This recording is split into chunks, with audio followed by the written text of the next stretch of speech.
Ya, saya senang sekali bisa kembali bertemu dengan Bapak, Ibu, Saudara sekalian dalam ibadah hari ini. Dan memang kita di sini seperti agak ditinggal ya sama Bapak Gembala dan Ibu Gembala karena mereka sedang pelayanan di Bali. Tapi saya yakin tidak akan mengurangi semangat kita untuk menerima firman pada pagi hari ini. Dan sebagaimana yang sudah saya infokan sebulan yang lalu, topik yang saya bawa sekarang juga ditetapkan oleh Bapak Gembala bahwa saya membawakan bagian kedua dari Jesus is the Upholder. Masih seperti bulan lalu, tapi tentu saja saya akan membawakan ilustrasi yang lain, akan ada kesaksian yang lain, akan ada penyingkapan-penyingkapan baru dari Tuhan. Amin. Kita sudah mendapatkan di akhir tahun kemarin bahwa sepanjang 2023 kita akan mendalami Jesus is the Center. Dan ada 5 sub yang sudah ditetapkan oleh Bapak Gembala yang akan kita terdalam bersama-sama. Yesus adalah sumber, Yesus adalah penopang, Yesus adalah pengarah, pelindung, dan terakhir tujuan. Dan kita sudah mulai di ibadah Natal kemarin. Bapak Rohani menyampaikan Jesus is the Center sebagai keseluruhan, sebagai topik besar. Dan ketika itu kita mendeklarasikan Yohanes 1 ayat 3. Segala sesuatu dijadikan oleh Dia, dan tanpa Dia tidak ada satupun yang telah jadi dari segala yang telah dijadikan. Karena itu Dialah center, Dialah pusat kehidupan kita. Dan di ibadah 1 Januari tahun baru, Bapak Rohani mulai dari sub yang pertama, yaitu Jesus is the source. Yesus adalah sumber. Dan kita juga sudah terdalam dalam komsel bahwa Yesus itu sumber. Sumber apa? Sumber hidup, sumber kasih, sumber iman, pengharapan, keselamatan, dan sumber energi. Itu di 1 Januari. Dan sebulan yang lalu, 15 Januari, saya membawakan bagian pertama dari Jesus is the Upholder. Ketika itu ayat yang saya bawakan adalah Ibrani 1 ayat 3. Ia adalah cahaya kemuliaan Allah dan gambar wujud Allah, dan menopang segala yang ada dengan firman-Nya. Jadi firman itu memang luar biasa, sangat kita butuhkan karena yang menopang itu firman. Itu di 15 Januari kemarin. Dan sekarang kita masuk dalam bagian yang kedua. Dan ayat pembimbing, nats pembimbing yang akan saya bawakan adalah yang tadi kita baca sebagai nats pembimbing. Dan kita akan ulang baca sekali lagi. Saya mengajak Bapak Ibu Saudara untuk berdiri, kita hormati firman, kita deklarasikan Mazmur 37 ayat 23 dan 24 bersama-sama. 1, 2, 3. Tuhan menetapkan langkah-langkah orang yang hidupnya berkenan kepadanya. Apabila ia jatuh, tidaklah sampai tergeletak, sebab Tuhan menopang tangannya. Amin. Silakan duduk saudara sekalian. Seperti biasa kita akan mulai dari quote. Saya suka dengan sistematika seperti ini supaya kita mempelajarinya sistematis. Apa itu? Dan ini sudah saya bahas bulan lalu. Menopang menurut kamus adalah menyanggah dari bawah supaya nggak jatuh. Dan ini arahan dari Bapak Rohani. Menopang itu ada 5 item di kata menopang. Menopang itu 1, menyanggah. 2, menstabilkan. 3, menetapkan. 4, menahan. 5, mengangkat. Bulan lalu saya sudah membahas masing-masing ini dengan berbagai ilustrasi, firman, kesaksian. Dan sekarang saya akan bahas lagi tapi dengan ilustrasi yang berbeda, firman yang berbeda, yang akan menolong kita untuk lebih memahami bagaimana Yesus menopang. Kita akan mulai dari yang pertama, menyanggah agar tetap berdiri tegak. Yesus menyanggah agar kita tetap berdiri tegak. Ini ayat dari Bapak Rohani, Habakuk 3 ayat 17-19. Saya minta IPD yang terbaru 49, sama-sama baca Habakuk 3 17-19 dengan suara keras. 1, 2, 3. Sekalipun pohon ara tidak berbunga, pohon anggur tidak berbuah, hasil pohon zaitun mengecewakan. Sekalipun ladang-ladang tidak menghasilkan bahan makanan, karena kami domba terhalau dari kurungan, dan tidak ada lembu sapi dalam kandang. Namun aku akan bersorak-sorak di dalam Tuhan, beriari di dalam Allah yang menyelamatkan aku. Allah Tuhanku itu kekuatanku, Ia membuat kakiku seperti kaki rusa. Ia membiarkan aku berjejak di bukit-bukitku. Puji Tuhan, haleluya. Habakuk, kalau sebagai kitab Habakuk, saya tanya sama orang yang saya ajak ngobrol, baca Habakuk nggak? Tahu nggak ada kitab nama Habakuk? Rasanya aneh, pada geleng-geleng kepala. Nah, tapi ayat ini sebetulnya terkenal, khusus untuk Habakuk 3, 17, 19 ini sebetulnya terkenal, dan ada lagunya lagi. Mungkin ada yang tahu lagunya, sekalipun pohon ara tidak berbunga. Saya nggak nyanyi hari ini ya. Itu terkenal sekali lagunya, dari sekolah minggu saya sudah diajarkan lagu itu. Kalau sekarang ini, di sini, di Jakarta ini, tiba-tiba Daniel bilang sama saya, dokter, pohon ara tidak berbunga. Lalu Itin datang, dokter, pohon anggur tidak berbuah. Lalu Wilson bilang, pohon zaitun mengecewakan. Kira-kira jawaban saya apa? Datang lagi si Guido, dokter, kambing domba tidak di kandang gitu. Kira-kira jawaban saya apa? Kalau sekarang di sini atau di rumah sakit mereka tiba-tiba ngomong gitu, saya bilang apa? Ya nggak apa-apa. Apa urusannya gitu ya? Kambing domba apa kambing domba? Saya kan ngurus pasien gitu ya. Jadi buat kita ayat ini memang ya bukan dunia kita. Namun di Israel saat itu, ini sumber kehidupan mereka. Mereka hidup dari pohon ara, pohon anggur, pohon zaitun, dari kambing domba. Jadi kalau semuanya tidak ada, mereka berarti menghadapi kelaparan. Dan memang ketika itu bangsa Israel sedang menghadapi kelaparan hebat. Sedang menghadapi masalah yang sangat tidak menyenangkan. Memang ketika itu sedang dalam, Tuhan izinkan terjadi menghadapi masalah-masalah berat yang secara fisik memang terjadi. Tetapi di ayat 18 dikatakan, walaupun yang tadi ayat 17 bilang betapa buruknya kondisi, 18 bilang, namun aku bersorak-sorak dalam Tuhan, beria-ria di dalam Allah. Gampang gak sih bersorak-sorak di tengah kondisi yang buruk? Gampang gak sih? Nah, di sini kita nanti akan merasakan, akan mengalami. Saya mengajak kita hari demi hari ke depan. Coba rasakan, walaupun apapun yang terjadi, tetap bersorak-sorak dalam Tuhan. Coba, apakah kita bisa? Amin? Tetap bersorak-sorak dalam Tuhan. Ayat 19 bilang, Tuhan Allahku itu kekuatanku. Kita punya kekuatan kok. Kita lemah, tapi kita punya kekuatan. Ia membuat kakiku seperti kaki rusa. Ia membiarkan aku berjejak di bukit-bukitku. Kita rusa, ini kan ilustrasinya, ia membuat kakiku seperti kaki rusa. Rusa sebetulnya bukan binatang yang terkenal dengan kekuatannya, bukan. Yang terkenal dengan kekuatannya apa? Singa, gitu ya, beruang, itu yang sering dipakai Daud. Kalau singa datang, kalau beruang datang mau mengganggu domba-dombaku, aku berkulat dengan singa dan beruang, aku membunuh mereka. Itu kan cerita Daud ya. Karena ini binatang-binatang yang kuat. Rusa nggak kuat. Kita juga mungkin nggak kuat. Kebanyakan dari kita kan orang biasa. Kita beda dengan Goliat yang terkenal dengan kekuatannya, yang raksasa tinggi besar, atau Rambo gitu ya. Zaman dulu ada filmnya tuh terkenal banget. Kita bukan Rambo, kita punya fisik biasa. Tapi Tuhan itu kekuatanku. Dia membuat kakiku seperti kaki rusa. Rusa itu punya keistimewaan di kakinya. Kakinya sangat lincah, bisa berlari di atas bukit-bukit untuk bisa menyelamatkan diri dari musuh-musuh yang menyerangnya. Rusa itu kan salah satu sasaran untuk dimakan oleh binatang-binatang buas. Tapi dia punya kelincahan. Kalau dia nggak punya kelincahan, sudah musnah dari dulu.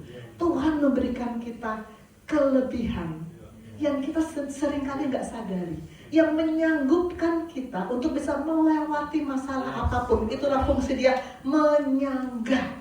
Tuhan Allah itu kekuatanku, yang membuat kakiku seperti kaki rusa, yang membiarkan aku berjejak di bukit-bukitku. Amin. Itu yang pertama. Kedua, menstabilkan agar kedudukan tetap terhubung dengan ke sumber kekuatan dan tidak tergoncang. Kalau bulan lalu saya menceritakan ilustrasi tentang galaksi, sekarang Bapak Rohani memberi Matius 16 ayat 18-19. Sekarang IPD 48 saya minta membaca ini dengan suara keras bersama-sama. 1, 2, 3. Dan aku berkata kepadamu, engkau adalah Petrus, dan di atas batu karang ini aku akan mendirikan jemaatku, dan alam maut tidak akan menguasainya. Kepadamu akan kuberikan kunci kerajaan surga. Apa yang kau ikat di dunia ini akan terikat di surga, dan apa yang kau lepaskan di dunia ini akan terlepas di surga. Nah, sebelum saya masuk lebih dalam untuk menghubungkan ayat ini dengan fungsi menstabilkan, saya mau kita punya pemahaman yang sama dulu, karena ada kata-kata di atas batu karang ini. Di atas batu karang ini. Ini pemahamannya memang ada dua pemahaman yang berbeda. Ada sekelompok yang menganggap yang dimaksud dengan batu karang ini adalah Petrus. Karena ketika itu Tuhan Yesus berkata di ayat 18, aku berkata kepadamu, engkau adalah Petrus, dan di atas batu karang ini. Jadi ada sekelompok yang menganggap, oh berarti batu karang itu Petrus.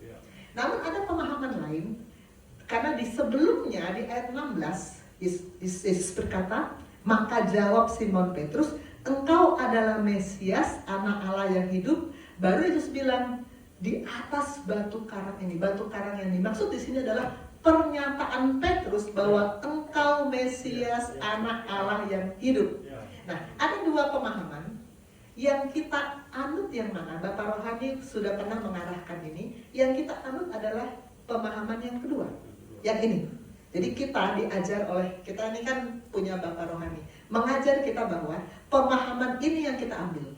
Batu karang itu adalah Yesus, karena Simon Petrus sendiri berkata, engkau adalah Mesias, anak Allah yang hidup.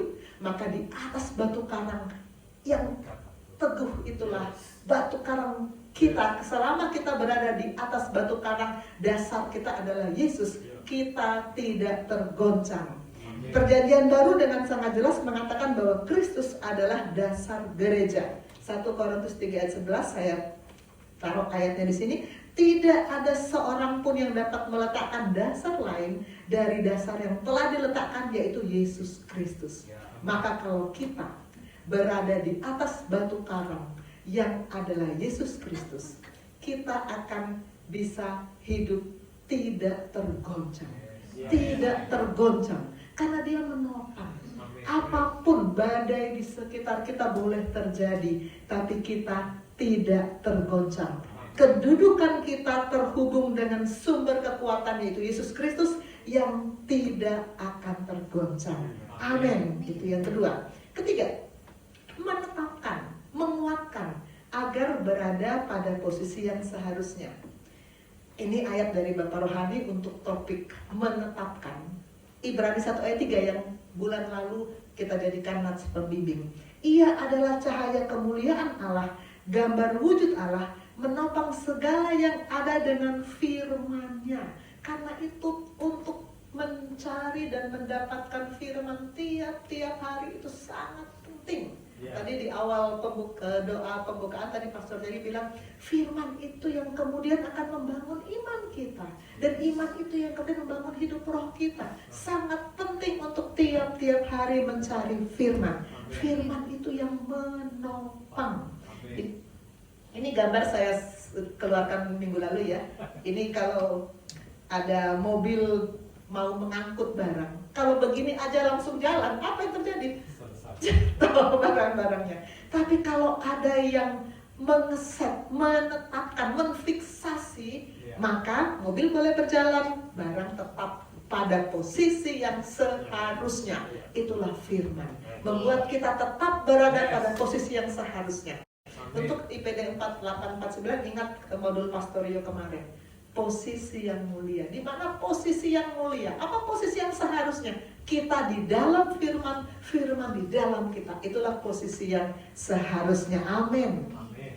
Keempat, menahan agar tidak jatuh, tergeletak dan hancur. Ini posisi, ini fungsi menopang. Menahan.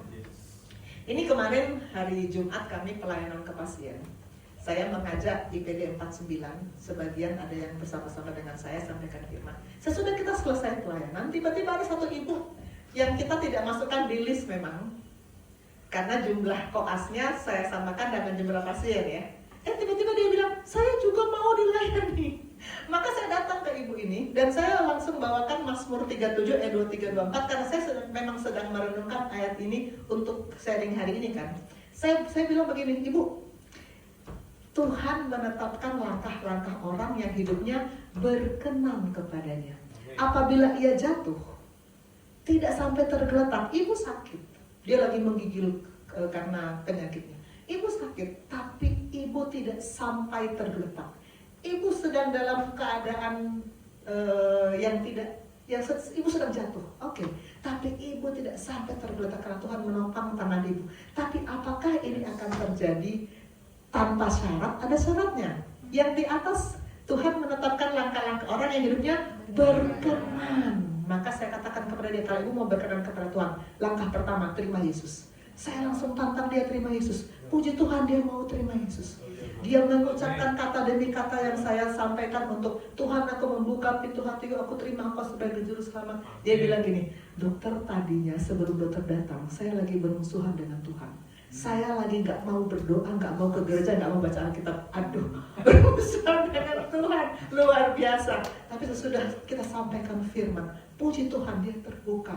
Dia mau berdamai kembali dengan Tuhan. Amin, puji Tuhan. Tuhan menetapkan langkah-langkah orang yang hidupnya berkenan kepadanya. Ini gambar di Perjanjian Lama. Kisah ini sebetulnya saya mungkin saya nggak pernah dengar dikhotbahkan di gereja dewasa. Tapi waktu saya sekolah minggu dulu, waktu sekolah minggu saya menikmati banyak cerita-cerita Alkitab di sekolah minggu. Ini ketika peperangan Israel lawan Amalek di kitab Keluaran. Jadi ketika itu Israel baru keluar dari Mesir. Israel itu di Mesir sebagai bangsa budak.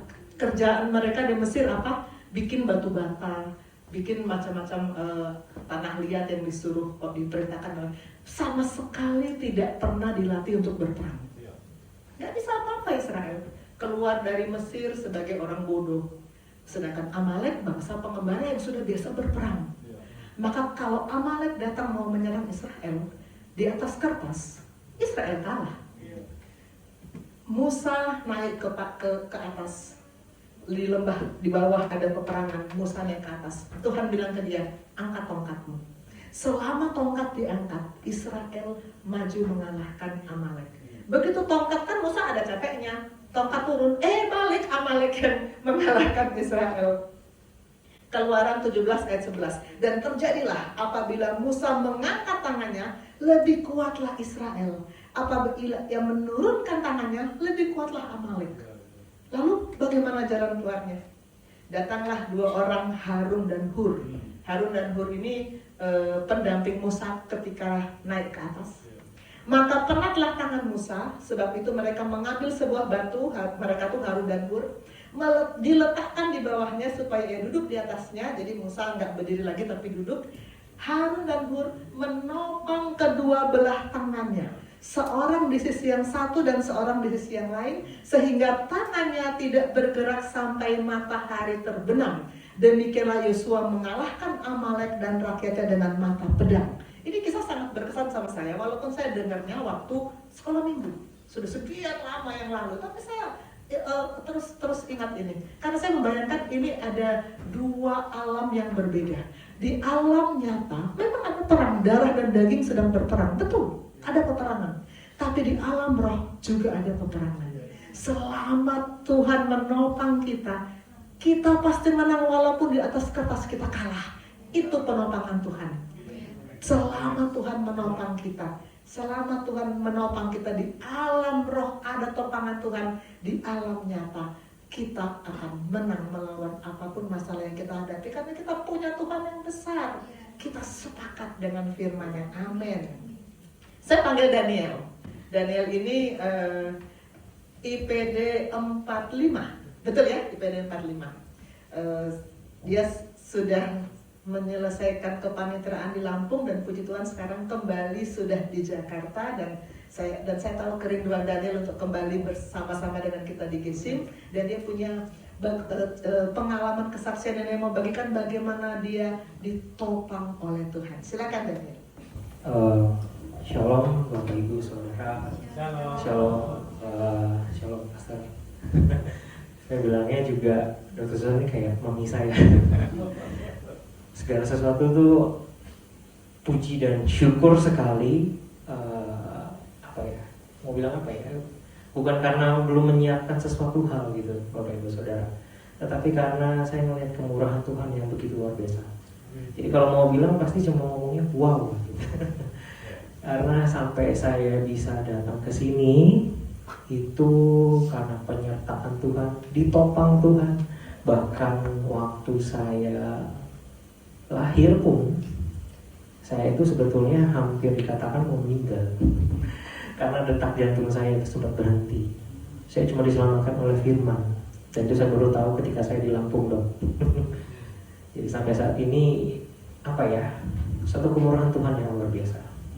Jadi saya mau ngomong dalam satu lagu yang mengatakan bahwa dalam refnya itu selalu saya nyanyikan ketika saya pulang dari Lampung. Saya tahu saya datang ke Jakarta, saya cuma nyanyi itu. Segala pujian syukur bagimu, kau hadir dalam hidupku. Jadi bukan hadirnya di luar, di dalam. Kini ku datang sujud di hadapanmu, memujimu, menyembahmu, Yesus. Yesus menyenangkanmu. Jadi nggak ada kata yang lain. Jadi ketika saya tadi nyanyi, aku punya Tuhan yang besar. Kalau pakai cuma nyanyian saja, itu kayak nggak ada powernya. Tapi kalau pakai hati, terus saya netesin air mata. Tuhan, 5 minggu yang lalu saya duduk di depan tuh, saya berharap saya akan duduk lagi di situ. Sampai suatu ketika pastor jadi bilang, bangku di depan ini bukan untuk pastor saja gitu loh, tapi buat ini. Terus ditambahkan oleh Dr. Susan akan jadi pembicara Susan. Aduh, puji Tuhan dan haleluya lah. Saya buka dalam kesaksian yang saya sampaikan selama saya di Lampung, nggak banyak. Sebetulnya perkataan itu ternyata punya kuasa sekali, sangat-sangat punya kuasa. Jadi saya bersyukur, saya berterima kasih kepada Dr. Susan, kemudian papi dan mami saya walaupun tidak ada di sini, tapi saya merasakan kehadiran. Juga Pastor Rio maupun Pastor Jerry dan semua jemaat yang terlibat di sini. Karena sebelum saya di IPD, dan ini nggak dibuat-buat, dan ini saya rasakan sekali. Karena sebelum saya di IPD ini saya nggak tahu kenapa Tuhan bentuk dalam kehidupan saya. Cuma sebatas, oke, kekristenan seperti itu. Kemudian saya belajar di koas itu seperti ini gitu. Tapi setelah saya keluar dari IPD 45 dari Koja, saya datang ke Lampung. Itu saya datang bukan sebagai koas saja, dan itu benar sekali yang dikatakan oleh Dr. Susan. Di mana kamu ditempatkan, kamu adalah full timernya Tuhan. Dan waktu itu saya aminkan itu, sangat kencang sekali. Saya aminkan, dan itu beneran. Ketika saya di Lampung itu saya ketemu sama teman-teman, bahkan ketemu sama pasien. Jadi saya diam-diam mau gitu. Jadi pengen kayak di IPD Koja gitu. Saya datang, saya doakan gitu. Dan saya ketemu sama teman-teman yang begitu luar biasa, yang ingin mencari Tuhan. Dan saya ngerasa saya ditopang dalam Tuhan tuh, kalau ditopang Tuhan tuh tidak hanya dalam hal keuangan, bisnis dan lain-lain. Kadang kita nggak mampu loh. Dan saya tuh ngerasa gimana, saya berpikir saya nggak mampu untuk bisa berbicara kepada semua orang. Kalau saya bisa berbicara sampai saat ini, itu orang Tuhan yang mampukan. Jadi saat itu saya ketemu sama orang-orang yang dia tidak kenal Tuhan, dia jadi pengen kenal Tuhan. Kemudian ada yang dia sudah kenal Tuhan. Nah ini tentang menstabilkan. Kadang kita sudah ngerti kekristenan, tapi kan mudah goyah nih. Karena hidupnya itu mungkin tidak berpegang pada firman. Jadi pada saat itu intinya saya ketemu sama teman saya, dia nanya, Daniel, kok setiap hari kok kamu ceria ya?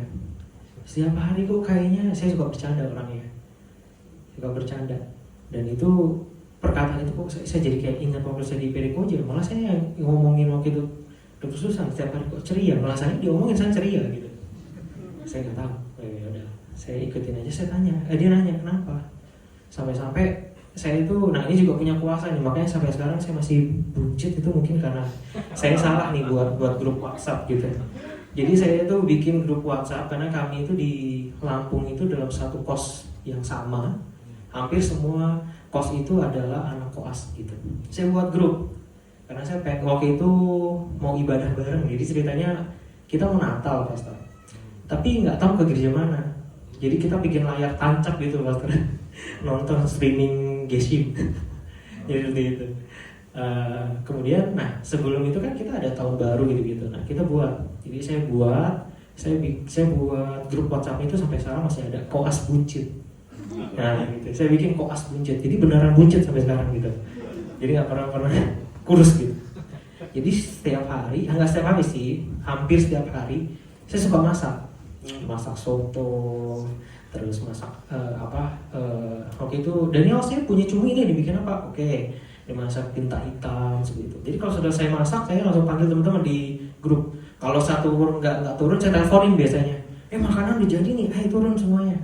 Nah di sisi itulah ternyata Tuhan bisa pakai dari hobi kita gitu, ngomong, cerita. Di situ saya ada yang bukan Kristen, ada yang Islam, dan semuanya itu ada berkumpul di situ. Kita ngobrol tentang kenapa sih Daniel kayak gini bisa kayak gitu.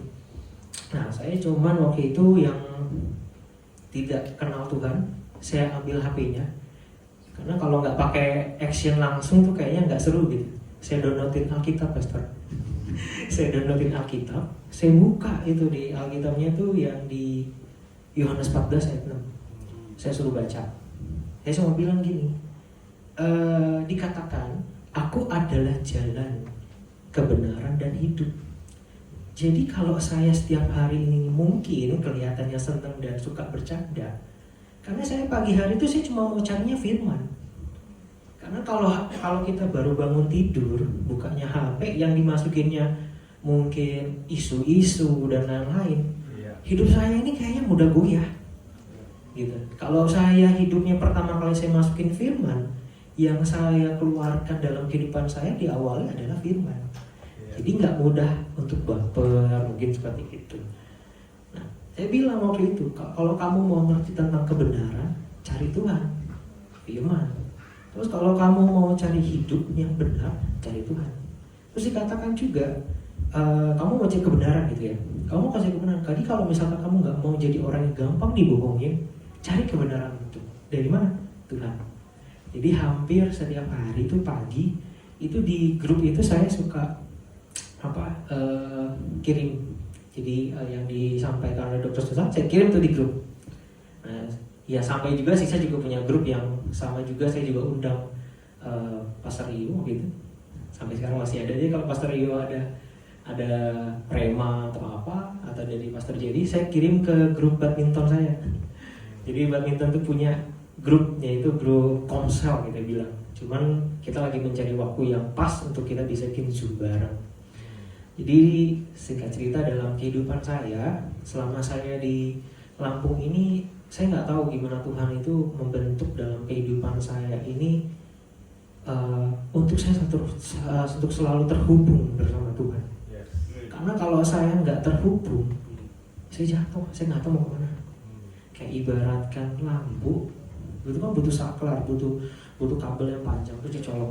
Nah kalau nggak dicolok kan lampu mati, dan saya nggak bisa ngapa-ngapain. Dan penting di mana Tuhan membentuk dalam kehidupan saya untuk seperti itu.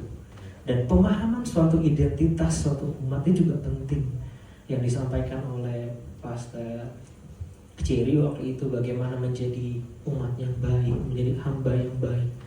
Terkadang dalam kehidupan saya yang dulu itu, Daniel yang dulu, ya nggak perlu dilihat sih, tapi jadi pembelajaran gitu. Identitas atau bahkan dari Bapak Ibu Saudara kita lihat, identitas itu kan kita lihat hanya identitas itu ada sebagai bisnis kita, Identitas itu sebagai pekerjaan kita, jabatan kita. Jadi ketika kita diganggu identitas kita sebagai jabatan dan semua itu, kita rasanya pengen marah. Nah, itu yang jadi permasalahannya. Tapi kan sebetulnya identitas yang sebenarnya adalah Christ in me, Kristus di dalam saya. Dan itu yang saya dapatkan sekarang. Dan penting pengenalan itu sehingga saya harus menstabilkan kehidupan saya, sehingga saya harus hidup dalam benar di hadapan Tuhan. Jadi kehidupan itu dalam kehidupan saya untuk saat ini, dan saya bertumbuh bersama Tuhan. Saya bersyukur sekali, bukan dengan apa yang Tuhan mau kerjakan buat saya, tapi jadi pertanyaannya, saya ini siapa? Itu aja sih. Terima kasih, segala kemuliaan untuk Tuhan. Yang kelima, mengangkat supaya tetap tinggi dan mulia. Ini ayat dari Bapak Rohani, Mazmur 3 ayat 3-4. Ini untuk mendukung tema mengangkat. Banyak orang berkata tentang aku, baginya tidak ada pertolongan daripada Allah. Tapi Engkau Tuhan adalah perisai yang melindungi aku. Engkaulah kemuliaanku dan yang mengangkat kepalaku. Seringkali kita mengalami seperti ini. Orang berkata, dunia berkata, kenyataan berkata, nggak ada harapan. Ini sebenarnya saya alami bersama-sama dengan Swesti. Sayang Swesti hari ini jaga, jadi nggak bisa hadir. Stase yang sekarang dia jalani, tadinya nggak di rumah sakit yang sekarang kan, tadinya di rumah sakit lain. 2 hari sebelum masuk stasenya, ternyata rumah sakit yang pertama tutup. Nah kalau sudah begitu sebenarnya di atas kertas udah, jadi sekian koas itu nggak dapat stase, nganggur selama 5 minggu atau 10 minggu. Jadi ketika itu saya sendiri pun sudah berusaha untuk melobi-lobi supaya ini jangan tutup, tapi tetap nggak bisa. Saya bilang, Tuhan, aku sudah berusaha, selebihnya tinggal Tuhan sendiri yang bekerja. Tapi luar biasa, saya sama sekali nggak menyangka jalan keluar yang Tuhan sediakan. Ada stase yang sebetulnya di atas kertas nggak bakal dibuka sehingga Swesti tetap bisa menjalani, dan sehingga dia tidak nganggur 10 minggu. Dan itu saya lihat itu luar biasa bagaimana Tuhan ikut campur tangan. Kenapa? Karena ada anak-anak Tuhan yang terus-menerus berdiri di atas firman dan terus-menerus menyerukan nama Tuhan dalam kelompok koas itu, antara lain Swesti sendiri. Banyak orang berkata, aduh udah nggak bisa, kalau begini udah nggak mungkin. Tapi Tuhan mengangkat dan membuat yang tidak mungkin menjadi mungkin. Amin. Haleluya. Kita masuk pada who, tadi what ya, sekarang who. Ini pertanyaan muncul dari hati saya waktu saya mempelajari 2 bagian firman tentang menopang. Bagian firman pertama, ia adalah cahaya kemuliaan Allah dari Ibrani 1 ayat 3 yang menopang segala yang ada dengan firman-Nya.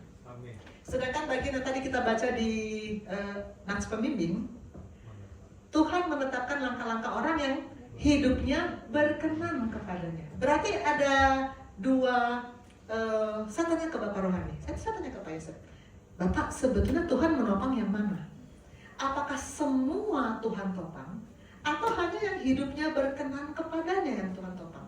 Karena dua-duanya ayat Alkitab kan. Saya sendiri berpikir yang mana yang Tuhan topang. Nah, dua-duanya kan pasti betul. Gak mungkin firman berkata salah. Kalau Tuhan menopang semesta alam, maka semua ciptaannya dia topang untuk memelihara ciptaannya. Maka walaupun kita belum sungguh-sungguh dalam Tuhan, Tuhan topang. Banyak koas bilang gini sama saya, dokter saya ini masih malas berdoa, masih malas baca Alkitab, tapi Tuhan kok baik ya sama saya? Memang Tuhan baik. Jangankan sama kita yang sama kalian yang malas berdoa, orang yang nggak kenal Tuhan pun Tuhan baik kok. Dulu saya sebelum sungguh-sungguh dengan Tuhan, walaupun saya sudah lahir baru dari remaja, tapi belum sungguh-sungguh dengan Tuhan. Saya baru sungguh-sungguh dengan Tuhan waktu saya masuk DGC. Dulu saya hobi-hobi saya bukan belajar firman, bukan. Dulu saya hobi-hobi saya seperti ini. Saya suka dansa-dansa, saya suka karaoke, saya suka kegiatan yang memacu adrenalin, yang nyerempet-nyerempet bahaya. Saya bayangkan sekarang ya, kalau misalnya ketika sedang rafting begini, tiba-tiba ini kan dengan kelas, tiba-tiba ada yang jatuh, kepalanya pecah, ya ampun. Itu kan saya yang kena. Kan kegiatan-kegiatan alam seperti ini sekarang kan banyak resikonya. Tiba-tiba ada sesuatu, ya ampun, kenapa ketika itu Tuhan begitu melindungi walaupun saya belum sungguh-sungguh dengan Dia? Karena memang Dia menopang segala ciptaannya. Luar biasa, Tuhan tetap menjaga walaupun saya belum sungguh-sungguh dengan Tuhan. Tuhan itu baik, Mazmur 145 ayat 9, kepada semua orang, jelas. Tuhan baik kepada semua orang dan penuh rahmat terhadap segala yang dijadikannya. Semua orang menikmati cipta, topangan Tuhan. Itu satu bagian. Nah, bagian yang kedua, dikatakan Tuhan menetapkan langkah-langkah orang yang hidupnya berkenan kepadanya. Salah satu tokoh di Alkitab yang jelas-jelas Allah berkata secara eksplisit, aku berkenan kepadanya adalah Raja Daud. Itu luar biasa, Allah berkata, yang berkenan kepadaku. Daud yang berkenan kepadaku. Kenapa Daud begitu berkenan kepada Allah? Seperti apa kalau supaya kita berkenan kepada Tuhan, kita mesti bagaimana sih? Kalau yang kemarin ikut saya pelayanan ke pasien, mungkin dengar waktu saya bicara ke pasien pertama dan pasien terakhir. Supaya kita berkenan kepada Tuhan, maka kita harus mengadakan penyelarasan. Pikiran kita harus selaras dengan firman, perasaan kita harus selaras dengan firman, keinginan kita juga harus selaras dengan firman. Itu yang membuat kita berkenan kepada Allah. Bukan karena kita rajin singers, WL, bukan. Bukan karena kita banyak aktivitas di kepanitiaan Natal atau apa bukan. Tapi kalau kita terus menyelaraskan pikiran, perasaan, keinginan dengan firman, itu yang membuat kita berkenan kepadanya. Dan kalau kita berkenan kepadanya, kita mungkin saja kita jatuh, tapi tidak sampai tergeletak. Tuhan topang. Nah, lalu apa jawaban Bapak Rohani? Saya tanya, Bapak yang ditopang itu siapa sebenarnya? Semua ciptaan atau hanya orang yang berkenan kepada Tuhan? Lalu ini jawaban Bapak Rohani. Yesus adalah pusat. Jesus is the center. Yesus adalah penopang. Yesus is the upholder. Karena Dia memang menopang ciptaannya. Kalau Dia tidak menopang semesta jagat raya, udah tabrakan planet-planet. Dalam hitungan detik hancur semua. Kan itu yang ada ilustrasinya bulan lalu saya sampaikan. Nah, kalau kita tidak menerima Dia, jangankan yang terima Yesus tapi hidupnya masih kedagingan, yang nggak menerima Dia aja, Dia tetap menopang. Dia baik pada semua orang, tetap menopang.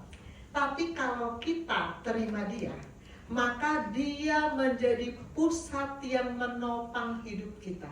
Kalau kita terima Dia, Dia menjadi pusat yang menopang hidup kita.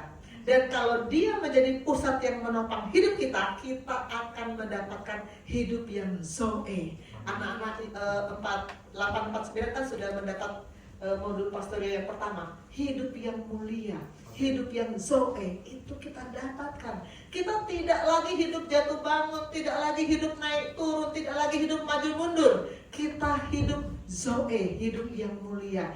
Kalau kita masuk dalam kelompok orang yang berkenan kepada Tuhan. Amin. Sekarang how? Ini sudah saya bahas judul besarnya bulan lalu, bagaimana supaya kita mendapatkan topangan. Jadikan Dia sebagai center, sebagai pusat. Jadikan Dia sebagai pusat. Maka pertanyaannya, kalau Dia jadi pusat, maka apa yang mesti kita bangun, apa yang mesti kita ubah, apa yang mesti kita lakukan. Ini sudah saya bahas sebagian bulan lalu, tapi ada sekarang saya tambahkan lagi. Pertama, kalau Yesus adalah center, mulai hari dengan firman. Ini bulan lalu saya undang Edo untuk bersaksi. Bulan ini, sekarang hari ini saya akan mengundang Guido untuk bersaksi. Bagaimana mulai hari dengan firman? Karena setiap hari baca Alkitab aja belum tentu, tapi sekarang firman mengajar kita bahwa kita harus memulai hari dengan firman. Kalau kita bertemu Tuhan pagi hari, maka Yesus menjadi yang terpenting dalam hidup kita. Kalau kita bertemu Tuhan hanya malam hari, kita hanya berisi waktu. Silakan Guido. Shalom, saudara sekalian. Saya bersyukur di sini dan berterima kasih kepada Dr. Susan yang telah mengizinkan saya untuk berdiri di sini untuk memberikan kisah hidup iman saya mungkin khususnya dalam 7 minggu terakhir di IPD Koja ini. Ada banyak sekali yang bisa saya sampaikan, tapi saya akan cerita singkat. Jujur saya grogi banget dari kemarin udah nggak tenang tidur semua. Karena ini pertama kali saya tampil di depan untuk memberikan kesaksian seperti ini. Baik, jadi sebelumnya di IPD Koja ini ada banyak yang saya dapatkan dari Dr. Susan dari minggu pertama, itu kayak ada permuritan, lalu diikuti dengan komsel setiap minggunya, lalu ada juga pelayanan pasien, dan sekarang ini masuk minggu kedua permodulan. Banyak sekali yang saya bisa ambil dari hal tersebut yang mengubah iman saya, khususnya karena sebelumnya saya benar-benar tidak pernah sekali mengikuti hal yang berbau seperti itu, dan mungkin di sini adalah tempat Tuhan memberikan saya tempat di IPD Koja ini untuk mengubah saya menjadi pribadi yang baru. Amin.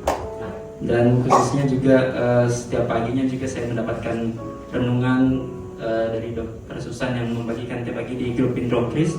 Itu ada untuk saat teduh setiap pagi. Saya walaupun jujur saya awalnya kayak bolong-bolong untuk baca saat teduh pagi itu ngantuk banget kalau pagi baca renungan yang panjang, tapi lama-lama saya mulai membiasakan diri untuk saat teduh, dan puji Tuhan yang saya rasakan dari sebelumnya sampai sekarang yang saya mulai membiasakan, dan ini menjadi kebiasaan baru saya, itu saya merasakan jauh lebih tenang, jauh lebih damai, dan dalam menjalani hari itu kayak walaupun ada beban atau ada masalah yang saya hadapi, tapi saya merasa lebih ringan, kayak Tuhan selalu menyertai saya yakin dan percaya akan hal itu. Lalu juga dengan tema Jesus is the Center, mungkin Tuhan sudah ada dalam diri saya, tapi Tuhan masih belum bertata dalam hati saya. Semuanya masih keinginan saya, semuanya masih kemauan saya untuk melakukan segala sesuatu, semuanya masih apa yang saya inginkan. Tapi kemudian saya mencoba untuk biar Tuhan untuk yang mengontrol hidup saya, biar Tuhan yang mengatur segala kehidupan saya, dan puji Tuhan saya merasakan jauh lebih berbeda dan saya lebih damai. Dan juga ini juga ada misalnya saat ujian, kalau misalnya mau ujian gitu, saya merasa kayak saya kan overthinking, jadi saya orangnya panikan dan saya nggak yakin kalau misalnya saya bisa menyelesaikan ujian itu. Tapi puji Tuhan, saya berdoa kepada Tuhan dan berdoa kepada Tuhan untuk biarlah Tuhan semua yang mengatur segala kehidupan saya, biarlah Tuhan yang bekerja dalam diri saya, dan puji Tuhan saya bisa menyelesaikan ujian dengan baik. Dan saya juga punya ayat pegangan, yaitu dari Yeremia 17 ayat 7, yaitu diberkatilah orang yang mengandalkan Tuhan, yang menaruh harapannya pada Tuhan. Yang dimana saya mengartikan untuk diri saya, yaitu selama saya mengandalkan Tuhan dalam kehidupan saya, selama saya yakin dan percaya bahwa Tuhan selalu menyertai saya, bahkan dalam perkara sulit apapun saya bisa lewati. Dan juga untuk menaruh harapan pada Tuhan dalam arti kita tidak tahu besok, lusa, atau bahkan setelah ini kita tidak tahu masalah yang akan kita hadapi seperti apa. Tapi selama kita berserah kepada Tuhan, selama kita yakin percaya bahwa Tuhan pasti akan memberikan rancangan yang terbaik buat kehidupan kita. Ini menjadi ayat pegangan saya dan juga menjadi kekuatan bagi saya sendiri sih. Saat saya dalam terpurukan, saat saya dalam mau menyerah dalam menjalani hidup atau permasalahan dalam hidup, saya selalu mengingat akan firman ini. Mungkin itu saja yang bisa saya sampaikan. Terima kasih, Tuhan memberkati. Puji Tuhan. Beberapa hari lalu saya bilang ke Guido, saya melihat kamu itu berubah loh. Memang Guido berubah dibanding waktu baru pertama saya ketemu dia. Dia nggak tahu apa-apa tentang firman. Dia memang mengaku jarang sekali baca firman, tapi luar biasa dia mulai membangun kebiasaan baru, dan itu membuat dia merasakan Tuhan menopang. Ujian demi ujian, kecil. Tuhan itu sumber pengetahuan. Kalau Tuhan di dalam kamu, maka kamu pasti bisa lewati. Amin. Oke, kedua. Slide kedua kemarin it's all about Jesus, tapi ini mau saya ganti sedikit menjadi fokus. Saya mau lebih pertajam bahwa all about Jesus berarti kita fokus kepada Tuhan. Dan yang mau saya panggil maju adalah anak kesayangan saya, Aria. Ayo maju sayang. Selama ini yang maju kelas melurus, sekali-sekali anakku juga maju. Nah, ayo silakan. Waktu kemarin di Komsel kan Aria sharing, lalu Pastor Jerry bilang bagus. Saya bilang, Pastor Jerry bilang bagus, ayo sampaikan di ya sayang, silakan.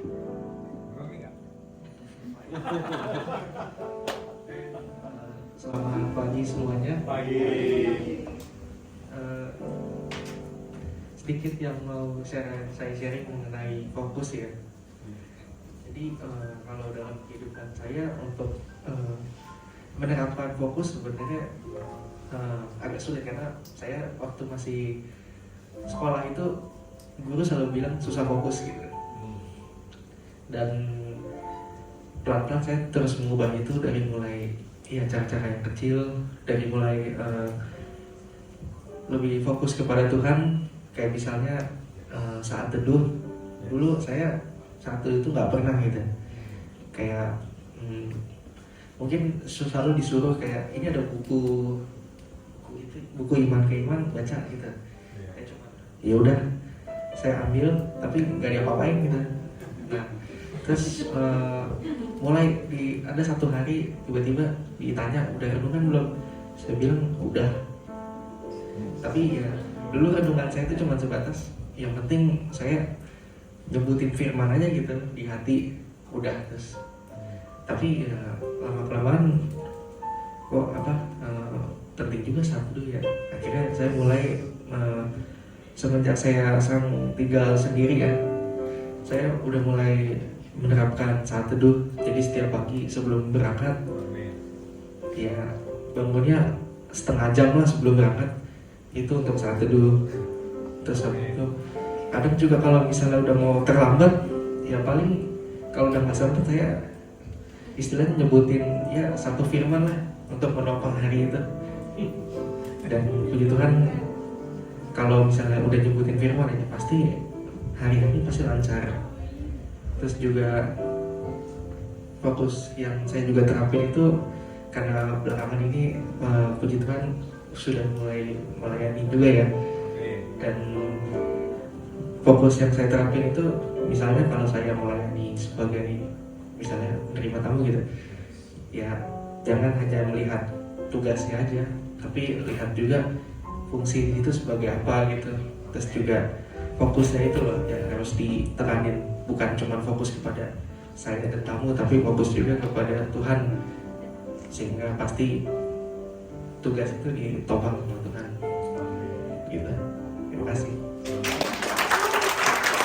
Ya, terima kasih Pastor Jerry yang terus membimbing anak-anak ini bahwa mereka melayani Tuhan sebagai asyar, sebagai apapun itu kalau tidak terhubung dengan Tuhan maka itu hanya aktivitas biasa. Tapi Pastor Jerry selalu memberitahu kepada mereka harus terus terima firman dulu. Firman itu yang menggerakkan kita untuk bekerja bagi Tuhan. Amin. Silakan duduk sayang. Baik, saya akan lanjutkan yang ketiga. Yang ketiga ini sebetulnya saya memang ulang karena di sini ada IPD 49 yang baru. Yang ini sudah saya sampaikan ke IPD 48. Ini penting. Kalau kita menjadikan Yesus sebagai center, sebagai pusat, maka kita harus memutuskan untuk tidak terlambat datang ke gereja. Karena waktu saya masih belum sungguh-sungguh dengan Tuhan, saya menganggap kalau ke gereja yang penting itu firman, yang penting itu kita duduk pas ibadah, pas pendeta khotbah, itu yang penting. Dan sesudah pendeta selesai khotbah di akhir ibadah kan ada yang namanya doa berkat. Jadi kita datang tuh yang penting dapat doa berkat. Artinya kita datang ke gereja untuk kepentingan kita, dapat firman, dapat doa berkat. Padahal sebetulnya kita ke gereja untuk apa sih? Kita ke gereja seharusnya untuk mendapat perkenanan Allah. Yang kita kejar tuh perkenanan Allah. Maka yang namanya puji-pujian itu bukan sekedar pembukaan sambil menunggu teman-teman mari kita puji Tuhan, no. Tapi kita memang mau menghadap Tuhan, mendapat perkenanan Allah. Maka jangan terlambat datang ke gereja, masuk hadirannya dengan takut dan getar. Itu yang menjadikan dia center dalam kehidupan kita. Amin. Yang keempat, tidak terikat pada materi. Kalau Yesus hati kita nggak boleh terikat pada materi. Ini saya alami sendiri. Ini ada Edo ya, karena Edo yang ketika itu sedang bersama-sama dengan saya setiap hari. Seminggu sebelum saya sharing bulan Januari, kita kan suka latihan di bawah ya. Jadi saya bawa speaker JBL. Lalu kan koas yang bawa-bawa semua barang. Tahu-tahu pas sampai rumah speakernya mana? Kagak ada ternyata. Nah, kalau saya yang dulu barang hilang, apalagi karena kelalaian murid, pasti saya marah. Apalagi speaker JBL itu kan harganya lumayan. Pasti saya marah. Tapi waktu kemarin saya bilang sama Edo di sini, jadi nggak mungkin saya bawa. Saya cuma bilang gini, ada nggak yang ke bawah ya? Kalau nggak ada ya udahlah. Namanya saya sejak saya sungguh-sungguh dengan Tuhan. Saya tidak mau terikat pada materi. Saya selalu seperti Ayub dalam ayat 1 ayat 21 berkata, Tuhan yang memberi, Tuhan yang mengambil, terpujilah nama Tuhan. Gitu aja. Saya nggak mau hati saya terikat pada materi. Speaker hilang ya sudah. Tapi sebetulnya puji Tuhan seminggu kemudian itu yang waktu saya minta ke Bung Yosua untuk kalau ke Gesim tolong tanyain, tapi kan pas itu ada acara Pastor Cakra ya, jadi kalian pun nggak bisa nanya. Jadi ya sudah, saya nggak mau pikirin seminggu, biarin aja. Selesai, lalu pas selesai khotbah, saya datang ke kantornya security. Bapak, apakah ada speaker ketinggalan? Dia buka laci, dia keluarkan ini ya. Speakernya ternyata ada disimpan sama dia. Puji Tuhan. Kalau ketika itu sepanjang seminggu saya mikirin terus, saya kesel, apalagi kalau saya sampai marah sama koas. Bayangkan betapa tidak benarnya kesaksian hidup saya ya. Jangan terikat pada materi. Dan satu hal lagi tentang materi. Waktu saya belum di sini, belum sungguh-sungguh dengan Tuhan, saya tuh pelit loh, betul. Saya hanya mau kasih persembahan dan perpuluhan untuk gereja. Hanya persembahan dan perpuluhan. Di luar dari itu, emangnya gampang cari uang, kok enak aja kasih gitu ya. Tapi sekarang sesudah saya dimuridkan di sini, apapun yang diminta Bapak Rohani, urusan yayasan, urusan sewa mission house, misi apalagi, pelayanan misi, Bapak Rohani minta seberapapun dengan sangat ringan saya berikan. Karena apa? Saya nggak mau terikat pada materi. Saya tahu untuk apa saya diberkati. Untuk memberkati pekerjaan Tuhan. Ini ada ayatnya, tulisan Raja Daud di Tawarikh. Lagi pula, oleh karena cintaku pada rumah Allahku, 1 Tawarikh 29 ayat 3. Maka sebagai tambahan dari segala yang telah kusediakan bagi rumah kudus, aku dengan ini memberikan kepada rumah Tuhan Allahku dari emas perak kepunyaanku sendiri. Makanya Daud itu berkenan kepada Tuhan. Dia betul-betul cinta rumah Tuhan. Bukan cuma ngomong, bukan cuma pintar nyanyi, aku mengasihi engkau. Bukan cuma itu, bukan itu bukti cinta kepada Tuhan. Tetapi melakukan segala perintah Tuhan. Amin. Ini yang keempat. Yang kelima, kalau kita menjadikan dia center, maka kita harus selalu siap melepaskan firman. Dan saya sungguh memuji Tuhan bahwa sejak Tuhan menaruh beban kepada saya untuk memimpin Binrock Kris RSUD Koja, saya selalu merutinkan untuk membawa baik suster, baik koas untuk pelayanan kepada pasien untuk melepas firman. Ini pelayanan dari IPD 48. IPD 48 ada 6 orang dan 6-6-nya puji Tuhan sudah minimal sekali, ada yang lebih. Minimal sekali sudah merasakan, mempraktekkan bagaimana melayani pasien, melepaskan firman. Dan kita doakan agar ini menjadi gaya hidup kalian. Bukan cuma karena saya suruh, karena saya tidak akan hitung pelayanan kalian untuk nilai IPD Koja. Tidak, terlalu kecil itu. Nilai IPD Koja terlalu kecil. Nilai kerajaan sorga itu yang akan menjadi berkat dari Tuhan untuk apa yang kita lakukan untuk Dia. Nilai di dunia mah kecil, nggak penting. Keenam, berhenti mengeluh. Ini yang saya ceritakan ini benar-benar yang dalam 1-2 minggu ini benar-benar saya alami, atau sebulan ini. Berhenti mengeluh. Kalau kita menjadikan dia sebagai pusat, kita harus berhenti mengeluh. Ini saya alami sendiri. Waktu saya khotbah tanggal 15 kemarin, sebetulnya di rumah sedang ada masalah. Pembantu saya lagi sakit, dan suami saya juga lagi sakit. Dua-duanya sakit, dan sakitnya berat. Dua-duanya sakitnya berat. Sehingga saya pagi-pagi sebelum berangkat harus masak, harus nyuci, harus beberes. Nggak ada yang kerja kan? Saya sendiri. Tetapi saya mau, ada Edo di sini. Edo boleh menyaksikan saya tidak curhat, tidak mengeluh. Karena memang saya mau berkata begini, kalau Tuhan menopang saya pasti bisa. Pulang kerja malam, mau komsel lagi, mau pemuritan pastoral lagi, tapi saya tetap harus ada waktu untuk masak untuk besok, beresin dapur, karena nggak ada orang. Pembantu saya sakitnya sakit beneran berat, suami saya juga sakit beneran berat, tapi tidak satu kata keluhan pun saya boleh keluar. Karena apa? Karena saya sedang mempraktekkan Tuhan menopang saya. Kalau Tuhan menopang saya pasti ada kekuatan. Ini ayat yang diberikan Bapak Rohani di awal-awal saya masuk Gesim. Percayalah kepadanya setiap waktu, hai umat, Mazmur 62 ayat 9. Curahkan isi hatimu di hadapannya. Kepada siapa kita curhat? Kepada teman? No, kepada Tuhan. Dulu saya suka curhat sama teman. Sebelum saya masuk Gesim, saya punya kelompok teman, kelompok curhat. Dia juga sering curhat ke saya pun sering curhat ke dia. Curhat-curhatan, lalu pada sudah curhat, nangis-nangis. Kita makin menghayati penderitaan kita. Bodohnya dulu kita ya. Tapi waktu saya masuk Gesim, mula-mula saya curhat-curhat sama Pak Yosef. Dia bilang gini, jangan curhat sama pendetamu. Saya kan bingung, lalu sama siapa? Ini dikasih ayat ini. Curhat sama Tuhan. Karena kalau kita curhat ke orang, yang ada nanti orang itu cerita lagi ke orang lain, cerita lagi ke orang lain. Curhat sama Tuhan. Jangan mengeluh. Curhat sama Tuhan, karena Dia sumber kekuatan.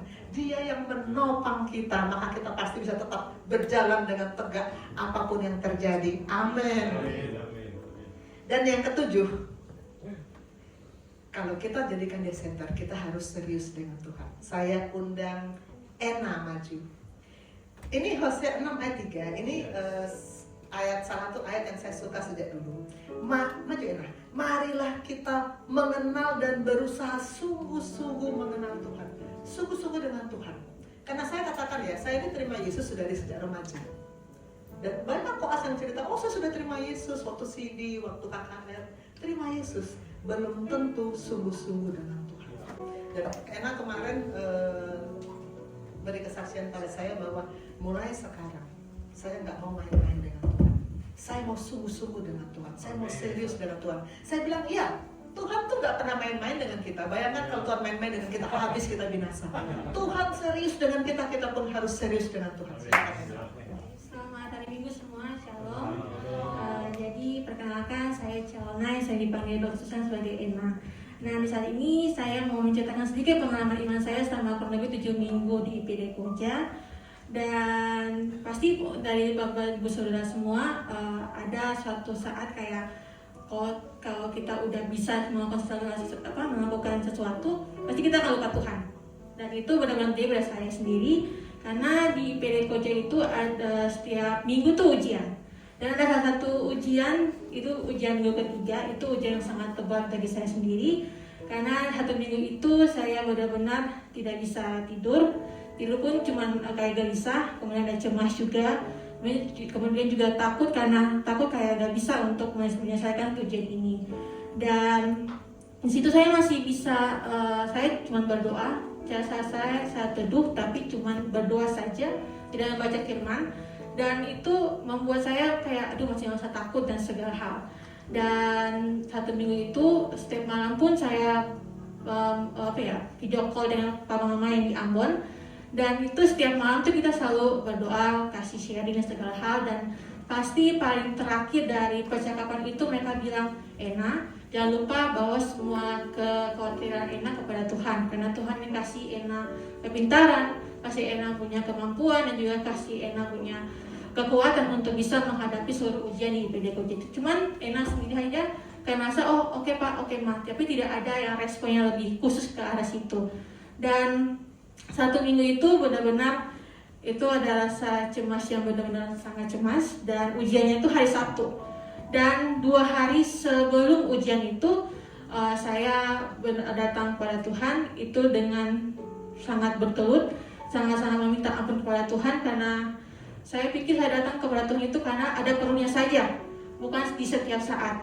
Dan sebelum saya menaruh seluruh kekhawatiran saya kepada Tuhan, saya bilang untuk Tuhan, saya minta ampun, saya minta maaf Tuhan, karena mungkin ini salah satu kesalahan fatal bagi saya, karena saya datang ke Tuhan itu pada saat saya mau ujian saja, bukan saat setiap pada saat pagi ataupun pada saat masuk tidur.